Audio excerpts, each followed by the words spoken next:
Welcome. Today we're going to talk about how we can talk about feelings or also express feelings. This will help you with your language-centric skills and help you with conversations when you're trying to have conversations and even making small talk with people on a day-to-day basis. Before we get started, hi, I'm Ajit from Capshine. Capshine is a revolutionary learn it together English fluency program. With Capshine, learning English is easy, quick, fun, affordable, and effective, and we promise a whole new you in 6 months or less. Let's talk about feelings, essentially. Here are some examples of asking someone about their feelings. This is a very common thing that we do, and here are some examples. If you notice that someone is not necessarily looking very cheerful, they look bothered, then you can ask them, what's bothering you? This starts a conversation where they can open up to you and tell you what is going on with them. What has put such a big smile on your face? If someone is looking very joyful and they're smiling all the time, you could ask this to find out what's making them so happy. And if you think someone is not happy with you and the behavior shows that, you could say, you're not disappointed, are you? You could also ask about feelings some other ways. For example, you can ask directly, how are you feeling? Is everything all right? What's wrong? All these could also help you understand or ask what someone's feeling is at that moment. On the other hand, you could express feelings that you have. You can talk about what feelings you have.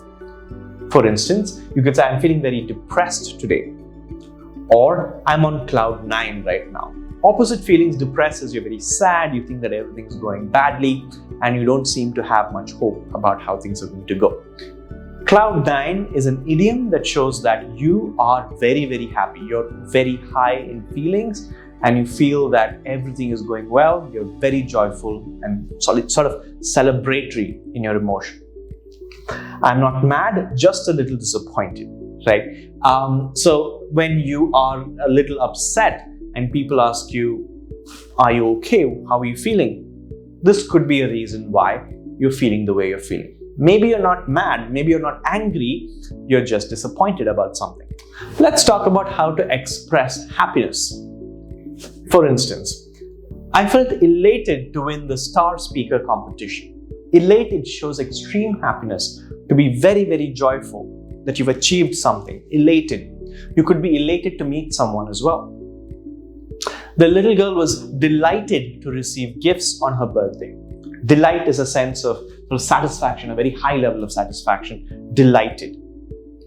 Other words that are similar are joyous, jubilant as well. You could also express sadness. For example, I've been in a bad mood all day. Very straightforward, says exactly what it says it is. She is in low spirits after her disappointing performance. Low spirits suggests that someone is feeling low, down, depressed, and disappointing performance shows that something has not gone the way it was supposed to. He is feeling dejected as he is unable to find a job. Dejected essentially means that you're feeling as if you can't get anything right, to feel as if you can never succeed. That is sort of a feeling of dejection or being dejected. Similarly, you could say sad, worried, depressed, or terrible. I'm feeling terrible about something. You could also express anger through the following ways. She received an irate letter from her boss. And irate essentially means angry or sort of anger with irritation, irate.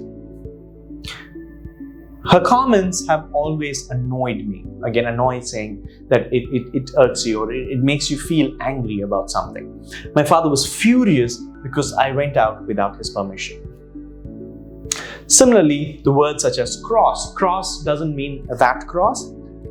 In this case, we're talking about to feel cross, to feel angry, as if someone has done something bad to you and you're feeling angry because of that. Mad is again an informal way of saying angry. Angry itself, and of course irritated also means angry. You could also express fear in your conversations or when you speak. To express fear, you would say things like, he fears going out in the dark. I fear facing exams, or I'm scared of taking exams. I was in a panic when I could not find my admin card, right?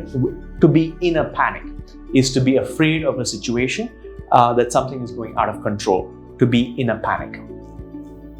Similar words that can be used: terror, dread, and fright.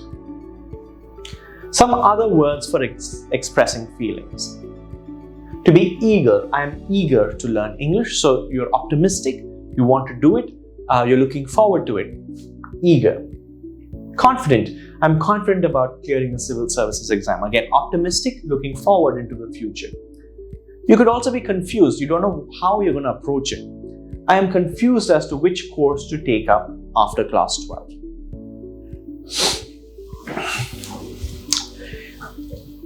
Let's look at some idiomatic expressions, some fancier ways of talking about feelings, some phrases or idiomatic phrases related to happy or excited. When someone is pumped, they're very happy, they're very optimistic, they're full of energy to do something. When someone is flying high, they're again feeling very optimistic. They feel that they can never be defeated. They feel very, very high and positive. The players were pumped or pumped up as they were going to the finals. Sheba had been flying high after she cracked the NEET exam. Again, shows extreme levels of happiness and excitement and optimism. How about to talk about being depressed? Well, to have a broken heart is to be extremely depressed. Imagine your heart literally breaking. Well, it doesn't literally break. This is more of an idiomatic or figurative expression, but it suggests that it's a very, very painful experience. Down in the dumps, again, shows that you're feeling very, very depressed, feeling blue, and you feel sort of the opposite of optimistic. You're feeling very pessimistic about the future. She was broken-hearted when she didn't pass her entrance exams. The little girl was down in the dumps as all her friends were away on a vacation. How about scared and nervous? Well, if you're scared, you could say butterflies in your stomach. This, by the way, can also be used to talk about fancying someone. If you like someone, you may feel butterflies in your stomach, but it can also be used to talk about being scared. Another not very common expression is to be afraid of your own shadow. You should not take this literally. This doesn't mean someone is actually afraid of their shadow. It just means that they're so afraid. It shows that degree of fear that they have. She appears confident, but she's afraid of her own shadow. Again, she doesn't really fear her shadow. It just shows that she's very, very fearful at the moment. It was soon to be his turn to speak, and he had butterflies in his stomach. So he was feeling that sense of queasiness, uneasiness, because he was scared. Let's put this all into practice. Let's see if we can choose the right options for the following questions. Which word describes how you feel when you're going through a difficult time in your life? If you're going through a difficult time, will you be irate? Will you be feeling blue? Or will you be lonely? If it's a difficult time, you'll be feeling blue. You'll feel a sense of helplessness. You'll feel lost. You feel blue. Or depressed. When you notice that someone is looking worried, how do you respond? Well, do you say, is everything all right? Do you say, how do you do? Or do you say, are you cross with me?